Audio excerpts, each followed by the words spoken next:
Hi అండి, welcome to my channel. మీకు కనుక మా వీడియో నచ్చితే తప్పకుండా లైక్ చేయండి, షేర్ చేయండి, సబ్స్క్రైబ్ చేసుకోవడం మాత్రం అసలు మర్చిపోకండి.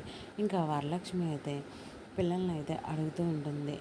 నేను తీర్చలేని కోరిక అనే కదా మీరు దేవుడి దగ్గరికి వెళ్ళి మొక్కుకుంది, లేకపోతే నాకే చెప్పేవాళ్ళు కదా, అసలు దేవుడిని ఏం కోరుకున్నారు అని చెప్పి వరలక్ష్మి అంటుంది. అమ్మ, అది నువ్వు తీర్చగలదే అయితే నీకే చెప్పేవాళ్ళం కదా, లేకపోతే దేవుడి దగ్గరికి ఎందుకు వెళ్తామని వరలక్ష్మితో అయితే ఇంకా పిల్లలు అయితే చెప్తారనమాట. నేను తీర్చలేని కోరిక అది ఏంటి అని చెప్పి ఇంకా వరలక్ష్మి అయితే అడుగుతుంది.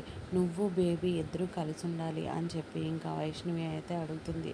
అది మీ వల్ల కాదని చెప్పి మేమిద్దరం దేవుడి దగ్గరికి వెళ్ళి ప్రార్థన చేసి వచ్చాము అని చెప్పి అనగానే ఇంకా వరలక్ష్మి అయితే ఏడుస్తుంది. ఇంకా వాళ్ళ అమ్మకైతే ఫోన్ చేసి ఏదైనా నేను విష్ణు గారితో జీవితాంతం పిల్లల కోసం కలిసి ఉండాలి అనుకుంటున్నాను, ఆయన దగ్గర నేను తగ్గాలి అనుకుంటున్నాను అని వరలక్ష్మి అయితే చెప్పి బాధపడుతుంది. Thank you for watching. Please like, share and subscribe.